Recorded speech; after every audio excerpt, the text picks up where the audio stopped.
Assalamualaikum warahmatullahi wabarakatuh. Pada video kali ini kita akan membahas mengenai materi kerja pada mata kuliah termodinamika dengan dosen pengampu Dr. Haji Ade Yeti Nuryantini, SPD, MPD, MSI. Nah, sebelumnya perkenalkan dulu kami kelompok 3 yang beranggota ada Reihana Astagisa dengan NIM 12-12-07-0086, Rizky Al-Fajri dengan NIM 12-12-07-0094, Sifa Ulaila 12-12-07-0109, dan Jahira Ula Ajkia dengan NIM 12-12-70-07-11-4.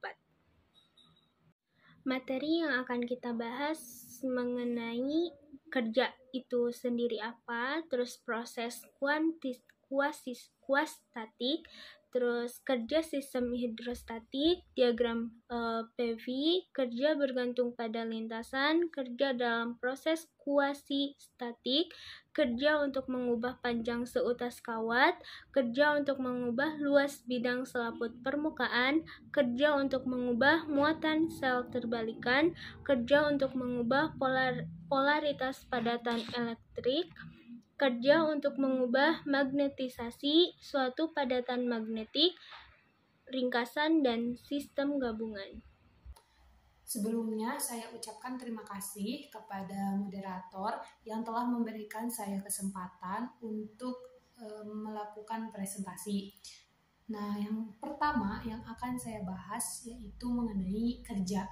Kerja dalam termodinamika adalah jumlah energi yang ditransfer dari satu sistem ke sistem lainnya, ataupun dari sistem ke lingkungan, atau sebaliknya, atau suatu sistem mengalami pergeseran karena beraksinya gaya, seperti yang telah dijelaskan dalam bab 2, yaitu sistem sederhana termodinamika, menyatakan bahwa lingkungan dapat memberikan gaya pada sistem atau sentuhan antara sistem dengan benda pada temperatur tertentu. Maka bila keadaan sistem berubah, itu dikatakan terjadi interaksi, baik antara sistem dengan sistem, ataupun sistem dengan lingkungan, ataupun sebaliknya. Nah, kerja dalam termodinamika ini terbagi menjadi 2. Yang pertama yaitu kerja eksternal. Kerja eksternal adalah kerja yang dilakukan oleh sistem ke lingkungan ataupun lingkungan ke sistem. Nah, jika gaya diberikan pada sistem dan bekerja pada sistem, maka itu terjadi interaksi.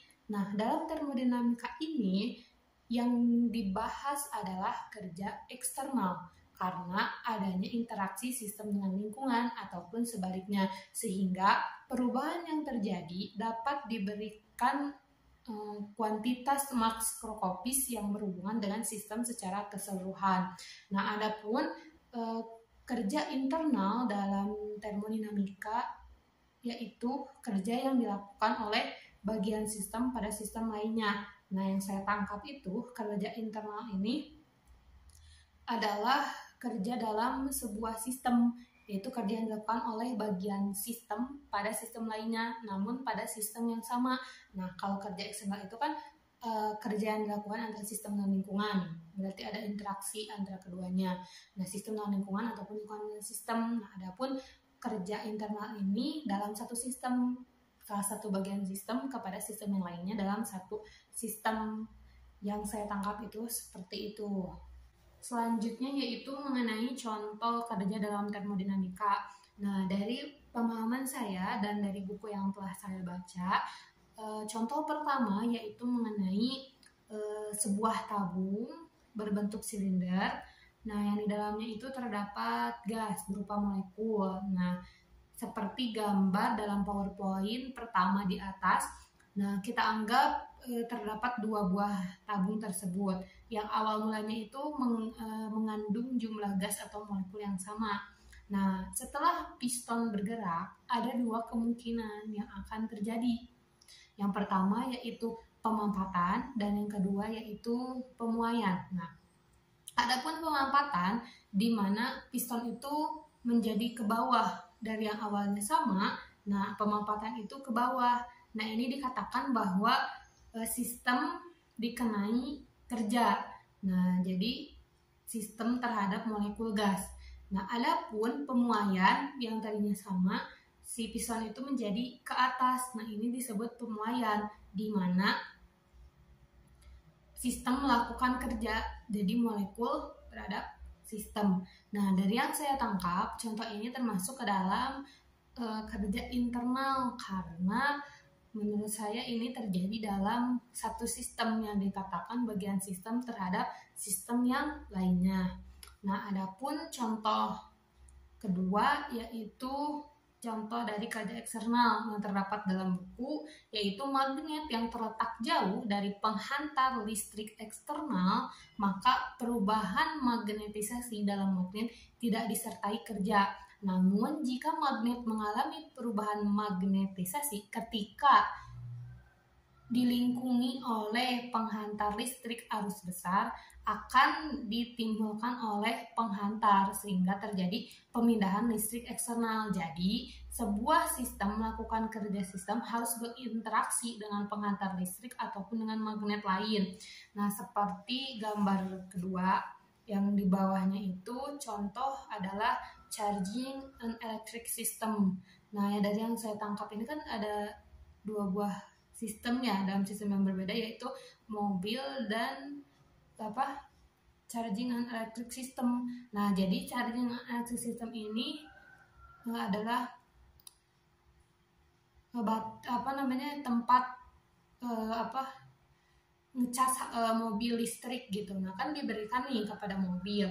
Nah, sehingga si sistem ini dikenai kerja gitu dari charging and electric system, jadi mobil dapat bergerak gitu. Seandainya mobil ini tidak dikenai charging and electric system ini, maka mobil tidak dapat bergerak. Seperti itu. Pembahasan selanjutnya yaitu mengenai proses kuasi statik.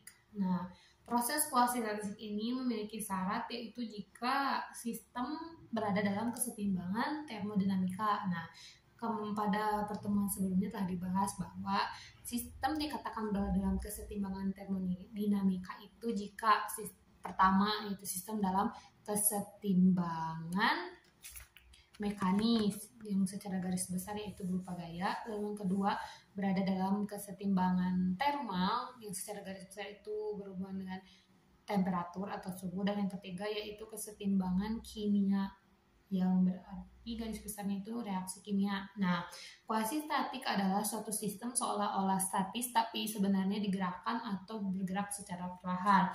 Nah, kuasi statik memungkinkan untuk menentukan kerja pada sistem gas yang mengalami turbulensi, karena pada tiap tahapan proses pada kuasi statik dapat kita anggap seimbang.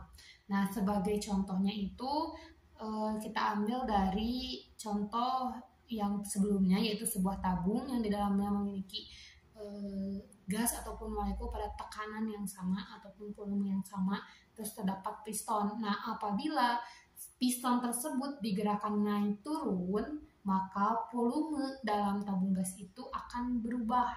Begitu pula variabel tekanan dan temperatur, karena variabel tersebut dihubungkan dalam gas ideal dengan rumus yaitu P sama dengan N dikali R dikali T. Nah, jika perubahan volume dilakukan secara tiba-tiba, maka tekanan dalam ruangan yang mula-mulanya itu merata akan berubah dan sistem menjadi tidak seimbang, sehingga tekanan di dekat piston itu memiliki nilai tekanan yang lebih besar. Nah, sampai suatu saat sistem kembali kepada keadaan semula yaitu merata dan sistem kembali seimbang.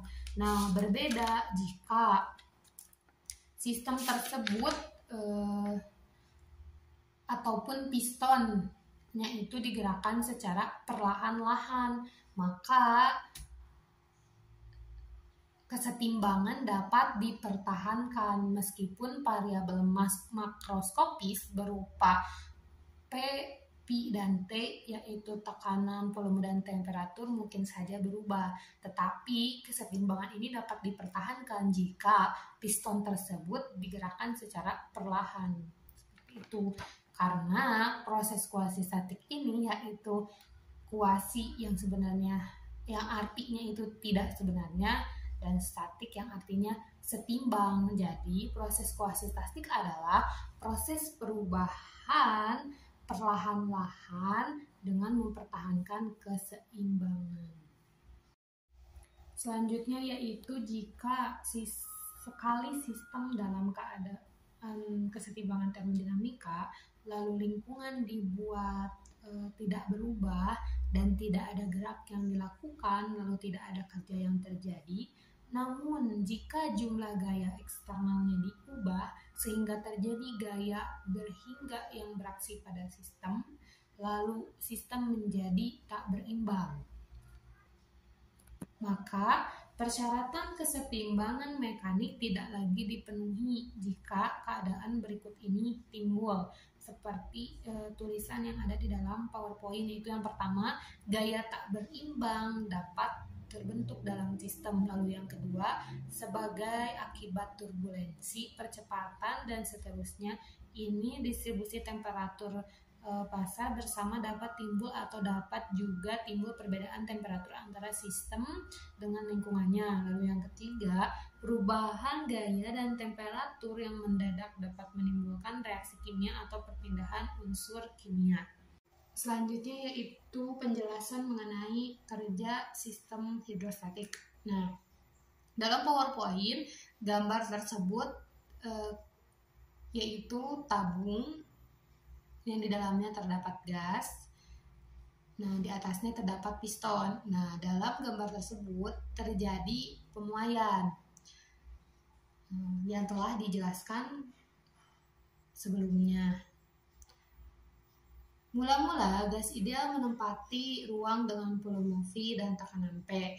Bila piston mempunyai luas penampang A, nah luas itu kan hasil dari panjang dikali lebar, maka gaya dorong pada piston yaitu F sama dengan P dikali A.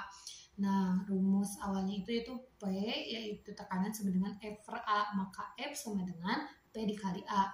Dimisalkan gas diekspansikan atau gas memuai seperti gambar dalam PowerPoint secara kuasi-statik, yaitu secara perlahan-lahan sehingga keseimbangannya itu dapat dipertahankan. Nah, sehingga setiap saat terjadi kesetimbangan. Nah, maka piston naik sejauh D seperti gambar dalam PowerPoint, maka kerja yang dilakukan gas pada piston yaitu dW sama dengan F dikali dy. Karena dalam termodinamika tidak dikenal yaitu istilah gaya, dan yang dikenal dalam termodinamika itu adalah variabel makroskopis yaitu berupa P, Pi, dan T, yaitu tekanan, volume, dan temperatur, maka dW sama dengan P dikali A dikali dy. Nah, A dy adalah pertambahan volume gas sehingga dW sama dengan P dikali dV. Nah, mengapa bisa berubah menjadi dV? Seperti yang kita ketahui bahwa A di sini adalah luas penampang yaitu panjang dikali lebar, dan dy ya dalam gambar dalam PowerPoint itu menggambarkan tinggi. Seperti yang kita ketahui bahwa hasil volume itu yaitu panjang kali lebar dikali tinggi. Nah, tadi luas adalah hasil kali dari panjang dikali lebar. Maka kita kalikan saja A dikali dy yaitu luas dikali tinggi, maka dihasilkan volume. Maka dW sama dengan P dikali dV. Selanjutnya yaitu melanjutkan penjelasan dari PowerPoint sebelumnya. Dimisalkan yang sama yaitu sebuah sistem hidrostatik dalam silinder dengan piston memiliki luas penampang silinder A, tekanan pada sistem permukaan piston P dan besarnya gaya yaitu P dikali A. Ternyata lingkungan menentang gaya piston sehingga ada gaya lawan. Nah, gaya lawan ini hanya boleh berbeda sedikit nilainya dengan gaya P dikali A. Nah, ternyata jika besar ataupun berbeda sedikit nilainya antara gaya lawan dengan gaya piston yang bergerak sejauh dx ataupun dy dan arahnya itu berlawanan dengan gaya P dikali A, maka timbul kerja infinitesimal dw. Jadi dw itu sama dengan min bernilai negatif P dikali A dikali dx ataupun dy sama saja. Tetapi telah diketahui sebelumnya bahwa A dikali dx ataupun A dikali dy itu yaitu dv, sehingga dw sama dengan min P dikali dv. Nah, perlu diketahui bahwa min P dikali dv itu dv bernilai positif, yang artinya pemuaian, dan kerjanya bernilai negatif. Adapun P dikali dv bernilai positif, itu sebaliknya, dv bernilai negatif, terjadi pemampatan seperti yang telah dijelaskan sebelumnya, dan kerja bernilai positif. Nah, jika timbul gelombang atau turbulensi pada sistem, maka dw sama dengan min P dv itu tidak berlaku. Nah, dalam proses kuasistatik berhingga dengan perubahan volume dari VI ke VF, kerja ialah W sama dengan min integral VI sampai VF P dikali dv. Ketika berubah dari volume VI ke VF, maka WIF sama dengan min integral VI sampai VF P dikali dv. Pemuaian dari F ke I dengan lintasan sama tetapi arah berlawanan, maka kerjanya yaitu WFI sama dengan min integral VI sampai VF. Kebalik.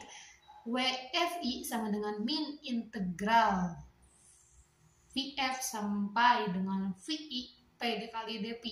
Bila lintasannya kuasistatik, maka WIF sama dengan min WFI. Baik, terima kasih kepada moderator. Untuk pembahasan yang selanjutnya yaitu ada diagram PV. Dalam termodinamika, keadaan gas maupun proses yang dialami gas lebih sering digambarkan dalam diagram PV. Diagram ini terdiri dari sumbu volume gas arah datar dan sumbu tekanan gas arah vertikal.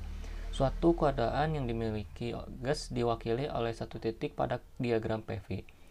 Titik yang berbeda mengandung informasi tekanan, suhu, atau volume yang berbeda sehingga mewakili keadaan yang berbeda. Nah, jika gas mengalami proses kuasistatik dari suatu keadaan ke keadaan lainnya, maka proses tersebut direpresentasikan oleh sebuah kurva yang menghubungkan titik awal yaitu keadaan awal dan titik akhir yaitu keadaan akhir pada diagram PV. Keadaan gas selama proses ditentukan oleh nilai P, V, dan T pada titik-titik sepanjang kurva. Yang selanjutnya yaitu ada proses isochorik, yaitu proses isochorik adalah proses yang berlangsung pada volume tetap. Jika digambarkan pada diagram PV, kurva proses isochorik adalah kurva tegak. Contoh proses ini adalah proses yang berlangsung pada gas dalam wadah tertutup yang volumenya tidak berubah selama proses berlangsung. Selanjutnya yaitu ada proses isobarik. Proses isobarik adalah proses yang berlangsung pada tekanan tetap. Jika digambarkan pada diagram PV, kurva proses isobarik adalah kurva mendatar. Contoh proses ini adalah proses yang berlangsung dalam wadah yang dilengkapi sebuah piston di bagian atasnya. Piston tersebut dapat bergerak. Piston tersebut mendapat tekanan dari udara luar atau atmosfer sehingga nilainya konstan. Dengan demikian tekanan dalam gas juga konstan. Selanjutnya yaitu ada proses isotermal. Proses isotermal adalah proses yang berlangsung pada suhu tetap dengan menggunakan persamaan gas ideal P sama dengan nRT dibagi V, maka P berbanding terbalik dengan V. Contoh proses ini adalah proses yang berlangsung dalam wadah logam di mana wadah tersebut dicelupkan dalam air yang volumenya sangat besar. Karena volume air yang sangat besar, maka selama proses berlangsung suhu air dapat dianggap konstan sehingga suhu gas dalam wadah juga dianggap konstan. Juga proses ini dapat dihasilkan dengan memasang pemanas otomatis yang bisa mengontrol suhu sehingga konstan. Selanjutnya yaitu ada kerja bergantung pada lintasan. Nah, kerja bergantung pada lintasan ini yaitu gaya konservatif. Ketika kita melemparkan sebuah benda ke atas, maka akan terjadi perlambatan yang diakibatkan oleh energi kinetik diubah menjadi energi potensial. Saat benda jatuh kembali, maka terjadi pertambahan laju benda akibat dari perubahan energi potensial menjadi energi kinetik. Jika tidak ada hambatan udara, benda akan bergerak dengan laju yang sama dengan laju saat benda dilemparkan. Dilansir dari University Physics oleh Sierz and Zemanski tahun 2002,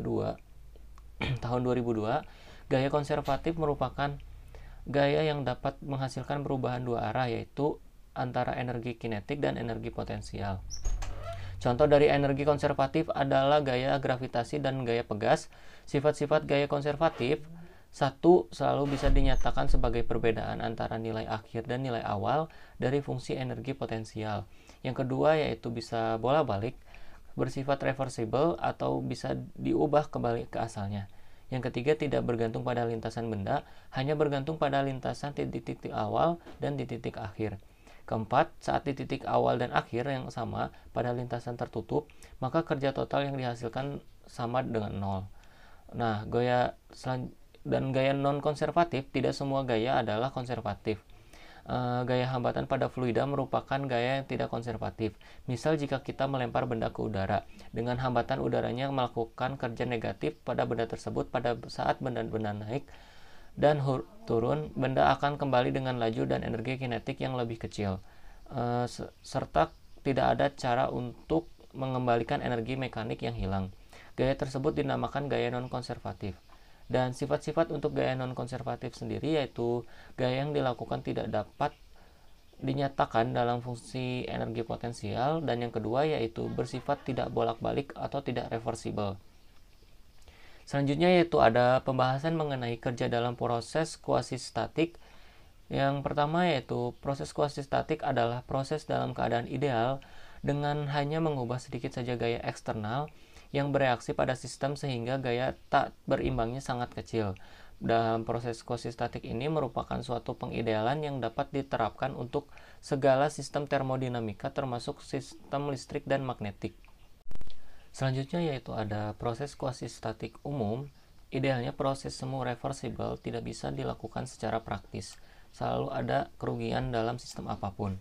Dengan beberapa asumsi kita dapat menganggap beberapa proses sebagai proses semu. Nah, yaitu proses gas ideal dengan kecepatan lambat, lalu proses kompresi dengan kecepatan yang lama, lalu proses yang dapat dibalik, dan keempat yaitu pertumbuhan pohon reservoir suhu besar. Dan kondisi untuk proses kuasi-statik sendiri ini adalah proses termodinamika di mana proses tersebut terjadi dengan kecepatan yang sangat lambat. Bisa dibilang proses tersebut terjadi pada kondisi mendekati istirahat. Setiap titik atau tahapan dalam proses ini dianggap dalam kondisi equilibrium. Tidak dapat mengatakan bahwa kontrol pada proses ini sangat mudah. Dalam proses non-kuasi-statis, kontrol dapat menjadi tantangan dibanding dengan kuasi-statik. Alasan dibaliknya adalah kecepatan prosesnya, dan ini adalah proses termodinamika dalam waktu yang dibutuhkan untuk proses lengkap tidak terbatas. Proses ini sangat efisien karena tidak ada kerugian, tidak ada gesekan atau pembentukan panas karena gesekan. Dalam kasus proses non-kuasi ada gesekan yang pada akhirnya rugi sehingga kurang efisien daripada kuasi. Nah, proses ini bersifat reversible. Perangkat yang mengerjakan proses ini menghasilkan pekerjaan yang maksimal. Selanjutnya yaitu ada pentingnya proses kuasi-statik. Ini diusulkan pada tahun 1909 sebagai proses kuasi-statis, yaitu proses penting di bidang termodinamika untuk analisis, memberikan pekerjaan keluaran maksimum dalam sistem. Meskipun proses ini ideal, proses dalam berbagai penelitian ini sangat luas. Dalam proses ini, sistem tetap dalam kesetimbangan untuk waktu yang sangat kecil.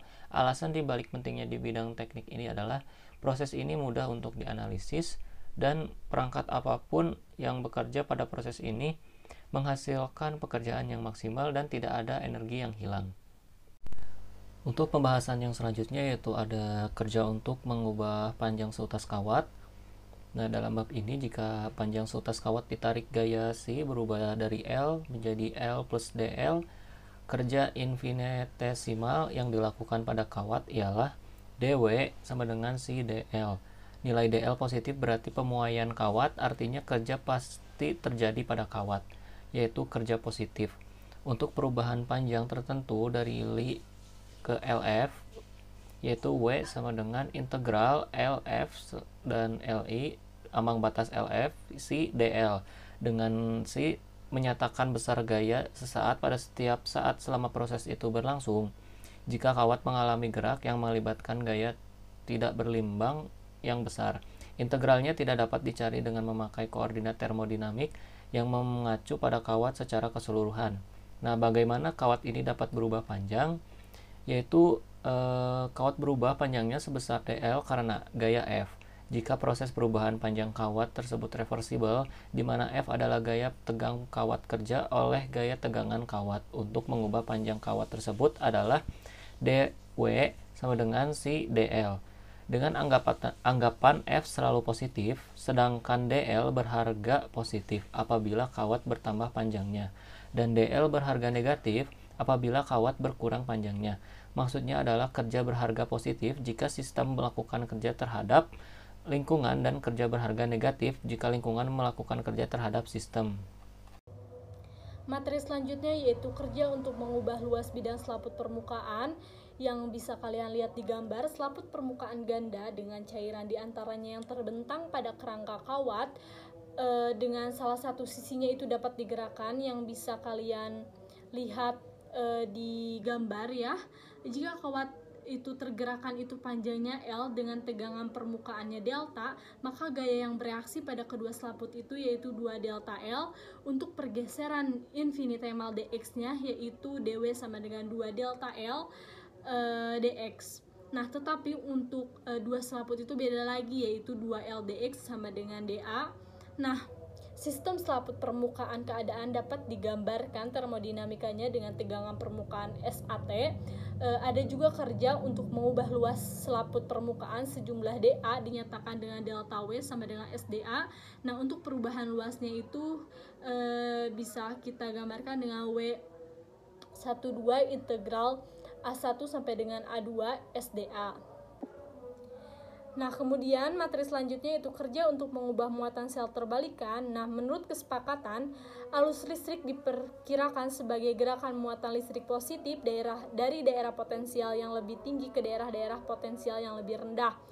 Nah, walaupun arah geraknya itu bertentangan dengan arah rimban elektron, namun kesepakatan itu tetap dipakai. Nah, dan menguntungkan bila dipakai juga ke dalam termodinamika. Nah, sistem sel terbalikan ini keadaannya dapat digambarkan dengan koordinat termodinamik elektromotasi gamma ZT. Nah, pada proses pemuatan sel terbalik ini kerja yang dilakukan yaitu delta W sama dengan gamma DZ. Nah, jika terdapat perubahan berhingga dari Z1 ke Z2, kerja yang dilakukan sistem W12 sama dengan integral 2 gamma DZ. Nah, jika Z berubah dengan jumlah berhingga yaitu W sama dengan integral Z1 ke dalam ZF. Nah, gamma DZ. Nah, jika arus I maka dalam jangka waktu dt kuantitas dz sama dengan 1 dt dan W sama dengan integral I ke F gamma I dt. Nah, dengan gamma dalam volt dan muatan dalam kolom kerja akan dinyatakan dalam joule. Materi selanjutnya yaitu kerja untuk mengubah polarisasi padatan dielektrik. Nah, lempengan bahan dielektrik isotrop yang diletakkan di antara keping penghantar keping sejajar yang bisa kita lihat di gambar. Nah, sistem lempengan dielektrik keadaannya dapat digambarkan dengan koordinat medan listrik EPT. Nah, kerja yang dilakukan untuk menaikkan polarisasi padatan dielektrik sejumlah dP dinyatakan dengan delta W sama dengan EDP. Nah, jika polarisasi diubah sejumlah tertentu dari P1 ke P2, yaitu W12 sama dengan integral P1 hingga ke P2 EDP. Nah, untuk dieelektrik padatan, keping kapasitornya merupakan bidang datar sejajar yang bisa berbentuk bundar atau segi empat. Nah, keping kapasitor untuk dieelektrik cairan atau gas berupa silinder tegak sesumbu.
Selanjutnya yaitu mengenai ringkasan.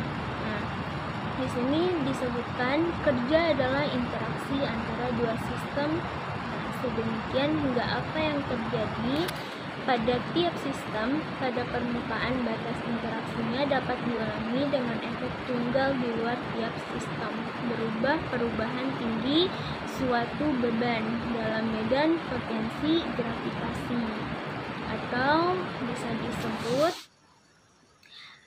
kerja itu sistem sederhana gitu kan. Yang perlu kita perhatikan ini bahwa masing-masing ungkapan untuk kerja itu banyak definisinya. Salah satunya itu yang tadi, dan menurut dalam buku Mark Waldo itu kerja itu hasil dari kuantitas intensif dengan kuantitas ekstensif. Maka kerja merupakan kuantitas ekstensif. Nah, kerja yang dilakukan oleh sistem itu dianggap sebagai kerja positif, sedangkan kerja yang dilakukan terhadap sistem itu dianggap sebagai kerja negatif.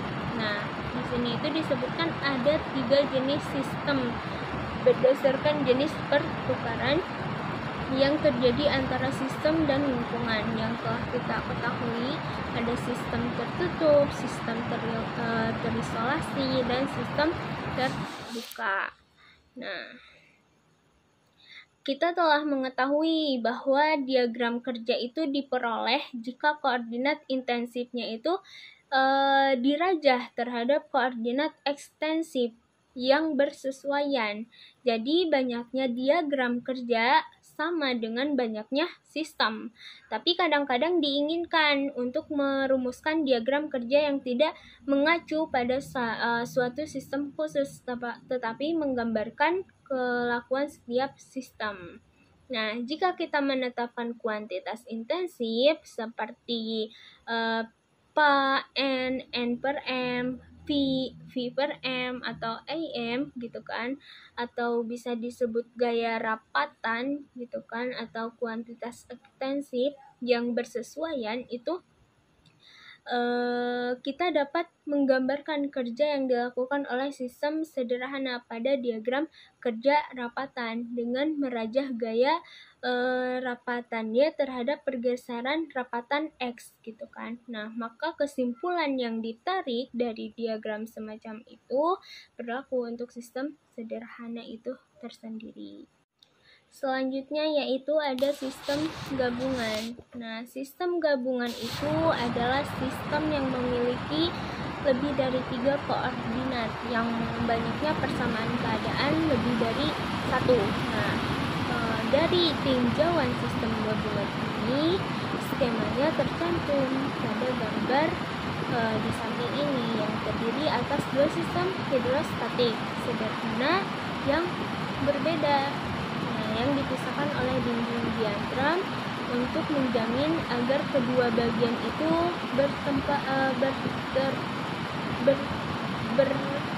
bertemperatur sama gitu kan. Makanya di sini dibahasnya itu kan termodinamika. Makanya di sini itu pengen menyatukan bahwasannya 2 hidrostatik ini memiliki temperatur yang sama. Nah, terdapat lagi 5 koordinat termodinamik, yaitu PV dan P dan V. Nah, dan 2 persamaan ke atas itu 1 untuk masing-masing sistem sederhana. Nah, akibatnya hanya 3 dari 5 koordinat itu yang bebas, hanya 5 yang bebas. Nah, dalam setiap pergeseran kecil dari masing-masing piston kerja itu, makanya di sini disebutkan dw sama dengan min P kali dv dikurangi P dikali dv, karena kerja yang dilakukan dalam proses infinitesimal ialah dw sama dengan min P dikali dv tambah OH dr. Sistem 5 koordinat ini rapatannya dengan koordinat X ya, dan dalam kerjanya itu kayak tadi rumusnya dw dx tambah y dx gitu. Koordinat yang bebasnya itu paling mudah dipakai untuk sistem ini ialah x dan x aksen gitu. Seperti itu. Mungkin pembahasan dari saya dari sistem gabungan, ringkasan, dan kerja untuk mengubah magnetisasi suatu padatan magnet seperti itu. Mungkin cukup sekian video pembahasan mengenai kerja pada mata kuliah termodinamika kali ini. Mungkin cukup sekian. Wassalamualaikum warahmatullahi wabarakatuh.